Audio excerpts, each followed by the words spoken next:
Hello, everybody, and today we are delighted to introduce Jolene Moore as our distinguished speaker today for the January mortgage and market insights. And she's just a genius at all this. That's why she is in the very top of her group in the nationwide.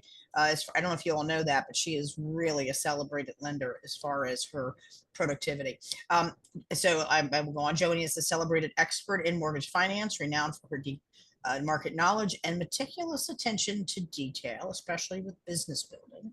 As a leading authority in the field, she is recognized nationally as a top producing lender. Jolene currently holds the position of branch manager and senior home loan consultant at Cross Country Mortgage. She is also a very sought after trainer, sharing her expertise here at Cindy Bishop Worldwide.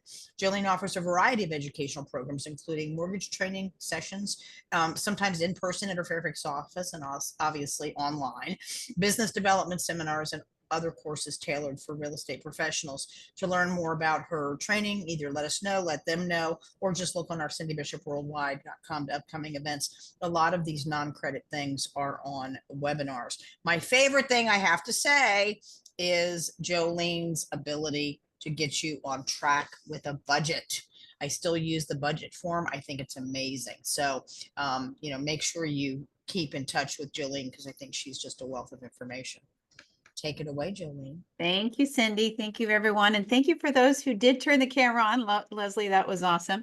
But if you do have questions, like Leslie mentioned, please feel free to unmute yourself and ask away. Also, I have the chat up, so if you have questions, you can put them there. So happy 2025. I know for most of this year so far, I can't believe it's already the 14th because it feels like it's like the first with the snow and school and all that kind of stuff. So it's been a little interesting start, but I'm going to share some information with you guys today and to get us started to make 2025 the best year ever. All right, so interest rate wise, it started out interesting so far this year. So the job report came out last week. There were like 250,000 jobs created. They were only expecting about 150 or so. So much more than what was expected. And what's interesting, and I've been, doing this market update since 2020. So it's crazy. That's almost been 5 years that I've been doing this. And, a lot of people don't not understand that when the economy is doing well, interest rates for mortgages are higher, right? Because when they know that the market can withhold it when the economy is strong. So we all want a strong economy, but we all want lower interest rates. So unfortunately, those two things don't always coincide. And so job reports being that the jobs were created were much stronger than expected, obviously is good for the economy, which means it's not good for mortgage interest rates. So we saw rates move up last week when that came out, because not only did more jobs get created than expected, the unemployment rate dropped as well. So there were several things within that report. There was also some inflation concerns with wage growth. So inflation and strong economy lends to higher interest rates. So that's what we saw last week in the job report that came out. Today, one of our inflation reports came out today, which is the producer price index. It was lower than expected. So that is good. That means that the inflation growth was smaller than expected, which is what we want to see for our interest rates. So the markets responded. It's funny, the market always responds negatively, very largely, but it responds positively, very small. So today we didn't see a lot of improvement, but we did see some improvement. So that's the good news. Tomorrow, the consumer price index comes out tomorrow. That's a bigger market mover when it comes to inflation, and that's the cost of goods, right? What we're paying for the prices of our goods. And that is expected to, last year's report for that was actually very low. So they're expecting this one to be a little bit higher, which means we may see, it looks like inflation growing and going a little bit higher tomorrow. So again, that could cause us to see some volatility with interest rates tomorrow. So we will see what comes out, but those are some things that are to be on the lookout for. There was an article today by the Wall Street Journal that mentioned, relative to the job reports, which is interesting, that they believe 22% of jobs that are posted could be fake or ghost jobs, right? And so that obviously has a big impact. So and there's also talks, like one of the industry experts that I follow is that if a job, so many jobs can be done virtually now, right? So if a job is posted in Virginia, but also posted in Michigan, it could be counted more than once, right? So those things are going to come out eventually. So this job report may not be as strong down the road as it appears to be, which means we could see some improvement, in mortgage rates. So that was interesting to see that, there's a strong possibility that that exists. So we'll keep an eye on that as well and let you guys know, as that more news comes out about that. And then at the end of the month, well, there's a couple things that are market movers later in the month. The Feds meet later this month on January 28th. When the job reports growth started around September, which is when we saw our rates start to move back up, right? Because we had gotten into the low sixes around August timeframe. And then the first jobs report that came out in September, that's when the job numbers looked like it was starting to grow. And that's when our rates have kind of been moving up. And so there was expectation that the Feds originally were going to cut their rate 4 times this year. Well, after the job reports and things that were happening last year, at the end of last year, they believed that it might even only happen twice. Well, now with this report that came out last week, now they're saying it may only be once. So we're not necessarily expecting them to lower their rate when they meet later this month. But again, it will be dependent on some of these other reports that come out and to determine what they choose to do, or if they wait till later in the year before they make any more cuts. So the Feds will meet on January 28th. There's also the personal consumption expenditures, which is another inflationary report, comes out at the end of the month. So those 2 reports, and obviously the February job report, because it always comes out the first Friday of the month, typically. Those things are all going to be dependent on where we continue to move for the foreseeable future. So, again, for the most part, we're probably in the mid to low 7s in interest rates. Government loans are more in the mid, to high 6s. So that's kind of just to give you an idea where interest rates are now. Now, we send this out, I think, after the report, but this is a website that I send to clients, and I've shared it with agents as well. It's Mortgage News Daily. And I'll just show you guys what it looks like. Let me find it here. But basically what I do is this is a good website, just like if a client says to you, how do I look at rates? Where does the market doing? And if you also just want to know, this will give you a good idea of where it is. So it's this Mortgage News Daily. You'll click on mortgage rates right there. And then you can click on that. And then this will give you the chart of where rates are. My computer is moving slow, but nonetheless, you can see here each day, right? If you highlight it, it'll see the trajectory and it'll show you where we were. And obviously you can see back in 2016 and 18 where rates are. And then now we are here. As of today, the last day, I think it's saying 7.25 is on average. And that can include points and all that kind of stuff. So that's just to give you an idea each day of where the market is. So that I have included that in my PowerPoint so that you guys can find that information. Anyone have any questions on those reports, on the numbers, interest rates, kind of what the market's doing? All right. Tim said, why doesn't the job report scrub fake ghost jobs? That's the challenge. And that has been one of the, I think the biggest issues with the job reports is that it can be so skewed. And there's a lot of industry experts that believe that as well. But obviously, there's only so much control you have. And there's different reports that come out. There's one on the Wednesday before the job reports, which is the ADP. And then there's the BLS, which is the main government report that comes out on Friday. So usually it can take time for that all to kind of flush out, but unfortunately it can have big reactionary, until it's flushed out. And that's what we saw a little bit of last year as well, is things did adjust over time, because what happens is when they make that report, like in February, they will report if there was any adjustments to the previous months. So we may see that they adjust January and it may go down when there's additional data that's provided. So but it's unfortunate, and that's the biggest challenge, with that data. Okay, other market news, like I mentioned, the Feds are meeting later this month. This, now I know there's all like, different news programs that cater to Democrats and Republicans. I looked at all of them. So this is not a political that I look at CNN only.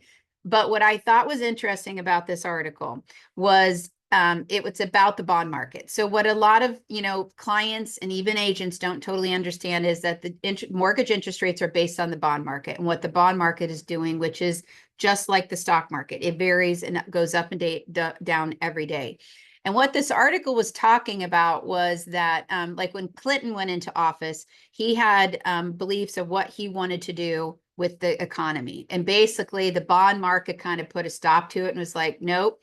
And so it was talking about how the bond market has a lot of control over administrations and whether or not what they're going to allow to happen, essentially, and the traders that are involved in the bond market. And so it was talking about how some of what Trump is already saying he wants to do could be challenged based on how the bond market, what they believe in, what they want to happen, those kinds of things. So I thought it was a very interesting article. So I'm going to send this to you guys so you can read it and give you a little bit more insight into what happens and how the mortgage interest rates and how the Trump coming into administration could be impacted, where he may not be able to make what he says wants to happen based on what happens with the bond market. So interesting details. All right, so I always like to share kind of sales in the area. Northern Virginia and Prince William Realtor Associations both had their sales numbers for December. Dulles did not. They only have it for November. But for December, you can see sales increased about 2%. Listings decreased 34%. So it was a pretty big drop from December of 24 to 23. And then the median price was up. So that's what's interesting too, because I have a lot of clients and agents that are like, how do people do this, right? Because interest rates are high, but prices are still continuing to rise. And I'm going to give you guys a little bit of data on my clientele at the end of this. So it'll I think that's what we have to kind of figure out is who our clientele is and how do we need to make sure that our marketing is touching the clientele to make sure that we continue to grow and continue to do the business that we want to do and help the clients that we are able to help. Sales in Prince William increased by 33%. So it was a pretty big jump in Prince William, but the listings were down 16% and median price was still up 4.2. Dulles area sales were up 18%. The listings were up quite a bit in November, 64%. And then the median price again was up 12% from November to November. So across the board, we're seeing housing prices to continue to increase. And that's the things that we have to keep making sure we let our clients know, because there's so many, as you guys know, that are thinking prices are going to decrease. I'm going to wait until that happens. And if they waited through this year, they've seen that the housing prices have gone up probably on average about 4 to 5% over the entire year. So it's going to continue on that path, unfortunately, from what we see with data. So it's something that we need to make sure that we are educating and helping our clients understand. Okay, lending information. I'm going to just share again housing new loan limits for 2025. So our new loan limit for the conforming loan limit is 806,500. So that went up from I think it was like 760, 766 last year. So it went up about 40,000. That does mean if you are a first-time home buyer, you could buy a home at $831,000 and put 3% down. So, again, sometimes we see people that have good income, but maybe not a lot of savings. This can allow them to get into a priced home of $831,000 with only 3% down. The conforming loan limit went up from 1.1, I think it's 1.189 to 1.205750. So that means any type of buyer, if you purchase a home at 1.272 million, you only have to put 5% down to stay in that conforming loan limit. So again, we've seen our housing prices increase. That can help someone get into almost a $1.3 million home and only put 5% down, which, again, can be very helpful in our market. So things to, make sure that we're making our clientele aware of. You know, we do still have some cash outs, refinances happening. We do have a program that came out, which is unusual, that allows us to go to 90% loan to value, because you're normally limited to 80. So if you have a client that, you know, needs to find funds, maybe has debt that they need to consolidate, this is something that we can still make them, help them make happen. The foreign national program. So we do have programs that allow us to have those that are foreign nationals outside of the country buy here in the US. So if they live outside the country but want to buy a home here, they don't have to have income here. They don't have to have a credit score, and we are able to help them with that purchase. So if you have clients in that situation, please, you know, always feel free to reach out to me and we can see what we can do to help them. We also have renovation and construction loans up to the 1.209 million with 5% down. So this is where you buy land and build. This is where you buy a home and want to renovate. We have, and that's the loan amount, not the sales price. So the loan amount up to 1.2 million. I've had several clients recently that have been reaching out to me. We also have construction, the VA construction loan, that's 100% financing. So lots of options for clients that are looking to do any renovations or construction. We have a bank statement program for self-employed borrowers. This is 12 or 24 months that we can average that by. We have one right now. He's putting 20% down, buying a $750,000 home, bank statement. And the rate is not, I mean, it's still in the mid sevens. I think it was like right around mid seven. So it's not significantly higher than where the current market is. So it's a great option for those that are self-employed and write off all their income. Like I have a CPA that we have lined up. We've already done the pre-approval for him, have all the documentation. He's going to list his house to sell, and then we're going to buy a new one with the bank statement program.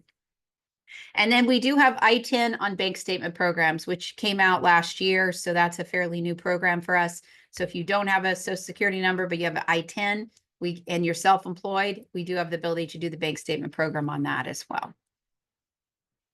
All right. Tim is on here. Royster and I did this loan with him, but we closed in 8 days at the end of December. So, you know, from what I've experienced already, the market is taking off and it's been very competitive on many properties. I had a client that escalated, I think 50,000 over, lost to one that I think went 100,000 over. So there's escalations happening, waiving of contingencies, you know, that we've seen. And what we found with one that I worked with Tim on was, and I've seen this, you know, several times last year, is closing very fast can help you win the offer. So that, you know, we do the pre-approval initially, we get the documents ahead of time so that we make sure we have the ability to make that happen. It obviously has to be a borrower that's going to be, you know, on top of it as well. But that is something that you guys need to keep in mind when you're making these offers, is closing quickly and having your client prepared is very important. Like I have a past client of mine who's overseas right now. I think they're in Japan. They want to buy an investment property here. Their agent's looking for a home. And he's like, well, I'm going to wait to fill out the application until we find the property.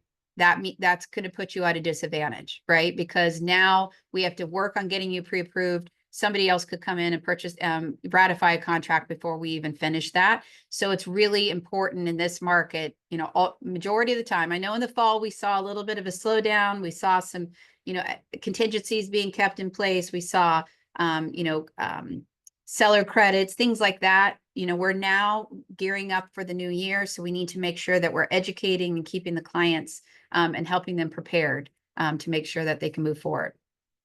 Now, I also like to share with what we did a little bit last month as well. And we did do more FHA and VA, which is not, FHA is not a typical loan we do, but, you know, meaning like it's not as favorable most of the time for the clients. So we do try to stay with the conventional options. VA, of course, is always a very strong program, but just something to keep in mind that we are seeing that a little bit more. We did have overseas buyer as well. So here's a little bit of data on my clientele. And I just wanted to share this with you guys because I think it's important. I was talking to an agent last week and I was asking her about her conversion ratio. And asking her, like, she had a goal of, she had done this many transactions last year and she wants to do this many this year. And I said, how are you going to do that? You know, what different tactics are you putting in place to make sure you hit that goal? And I said, are you aware of what your conversion data is? So how many leads did you get versus how many deals would tell you what your lead to deal conversion percentage is. And I think it's very important for you guys, if you don't have that data, is to take the time to figure that out. One, you got to make sure you're tracking your leads every month. And then two, obviously you're going to know how many transactions you did to figure out what that data looks like. But then also thinking about, how are you marketing and who are you marketing to? So hopefully you guys all follow me on social media. If you don't, please do. We're at Jolene Moore Team on Instagram and all of that. But what we realized is we looked at our data, and that's what we're gearing our marketing towards. Is 38% of our buyers last year were first-time home buyers. 59% of them were married. 57% of them had no children, which really surprised me, because we do a lot of client events and I think it's geared towards families. So that means I got to shift what type of events I do too, right? Because a lot of my clients don't have children. So if maybe Cox Farm isn't the only type of event I should be doing. I should be doing other events as well, because I want to make sure I pull in those adults as well, not just the families. 35% of my transactions last year were over a $700,000 sales price, which is, in our market is not crazy. 79% of them had over a 740 FICO. So it means, there's strong borrowers out there, and 16% of them were VA buyers. So our we're doing a social media push this month where we're posting every day. And I've had several people comment on it. And even my best friend is like, Jolene, I'm seeing a lot of Jolene videos this right now. So it's getting out there, but we're gearing it towards first-time home buyers, because I've also thought about, who do I like working with, right? Who is my perfect clientele? Like, who's my ideal person? I love working with first-time home buyers. So we're focusing on first-time home buyers. We're focusing on education, all of that, and from those details. So that's why I think it's so important for all of us. I know you guys aren't as number oriented as I am, obviously, because I'm on the number side and you guys are on the people side. But I think it's still valuable for you to have this data and to take a few minutes, few hours of your week, your month, to figure out what that looks like, so you know who your clientele is, who you should be marketing to, what works for them, and do you need to tweak any of your processes to make sure it's fitting for the people that you're working with. The other thing I'm going to share with you guys as a last step, and this was from last month, and I'm going to start updating this every month. But this was, oh gosh, sorry, getting trigger happy with my mouse here. Okay, these were the contracts that we had seen from like the beginning of September to the beginning of December. And I'm going to start doing this every month on this market update. I'll give you guys an idea of what we're seeing. So as of that point in time, we had 20 contracts in that time frame. 60% of them had home inspection, 75% had financing and appraisal. 100% of them were paying realtor commission. Now, I will tell you guys that a couple of them that I saw in contracts this past couple of weeks, there was negotiating happening on the realtor commission, not cutting it, but reducing it. So it's something that we need to keep in mind for the spring market coming up. 20% of them had seller credit, and the average sales price was $677. And these are the areas that we had those contracts in. So I'm going to start to continue to collect that data and update you guys every month of what we're seeing and any trends that we're seeing shift in those regards. But that's, kind of what we had saw through the fall, which I know was a slower time overall. Obviously, some of them still had contingencies waived and all of that. Anyone have any questions on the data? Anything you can share with us? Are you guys seeing anything different, like right now at the beginning of the year, from the numbers that you see here relative to contracts?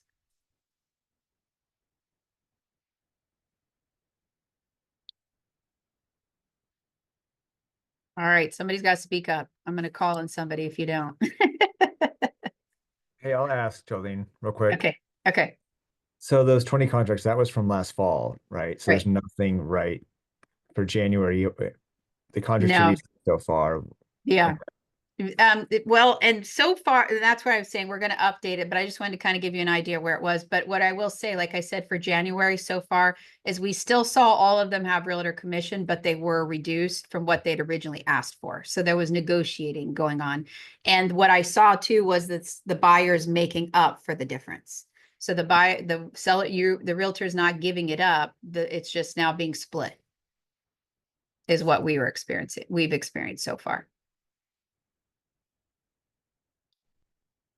Okay, so I think that's it. I thank you guys for coming. Jolene. Yes, Leslie. What when you do your initial consults with the clients, don't we, try to ask regarding the commission, like things that we do to kind of help realtors as well? Yes, we do. And we do talk about that in our initial consultation is, we'll go over about the agent compensation, how that can impact, what they can bring to closing if they do have to make up, pay for the realtor compensation. So those are conversations that we have with all of our clients during that pre-approval process. And especially right now, I think, like I said, as it starts to get even more competitive, it's going to become even more important. I think since the change occurred, we fortunately, good and bad, had a slower market. So I think it's been a slow process into it to now where I think it's going to have a little bit more negotiating happening in this situation. So yes, Leslie, thank you for pointing that out. Also, don't we, help realtors if they want to kind of change up their buyer consult and how they ask those questions? Didn't we have like, something that you, kind of like showed about how you do your buyer consults as well? Oh, yeah. Cool. Yeah. I Fine, mean, fine. if anyone has any questions or would like to, because I was just listening to a podcast this morning and I was sharing it with my team. There's an Ed Milet podcast. If you guys don't listen to him, I think he's awesome. But it was talking about like, each year, what are you thinking about shifting? We all set goals, but I think it's also about shifting what are we doing differently? Like, what are our new standards? Like, because like last year I made a shift to where it was about this book called Shift 2. But I made a shift to where I started working out a lot more. Like I'm working about 6 times a week. But I was thinking about this year and I'm like, okay, I want to keep working out, but I don't want to keep doing the same workouts, right? Like, what am I going to shift? What standard or what difference am I going to make? So, because he was talking about like, as we get older, we start to get in get comfortable, right? And we start to do the same things over and over again. And if we get too comfortable, we're not going to continue to grow and we're not going to continue to evolve. So what are we going to make? What changes are we going to make this year to continue to grow, to continue elevate and change those standards? So that's something I'll tell you guys about, like buyer consultations, listing consultations. You may have one, but maybe you've had it for a year or 2 years and you've tweaked it a little bit, but what could you change to make it even better? Like when I went into this today, my word for 2025 is preparation. I want to be so much more prepared for my meetings, for my client events, like all those types of things, so that I took more time today than I have in a while to prepare for this because I wanted it to try to make it impactful for you and for you guys to walk away with information. I hope I've done that. I don't know if I have, but if I know I did my best to try and make it happen. And that's what I would suggest for you guys is, what do you need to shift in 2025 to make sure you hit the goals that you've set, and what standards do you need to put in place? So that's all we'll say. Follow us on Jolene Moore team. Oh, Tim, you said you have your hands raised? Or no, you don't need to? He's Are you clapping applauding. your hands? Yay, thank you. Okay, thank you. Okay, Jolene Moore team on social media. Here's all the rest of our information. You guys have a fabulous January. If you need us, please reach out, and we'll see you back in February. Thanks, Jolene. Take care. Take care.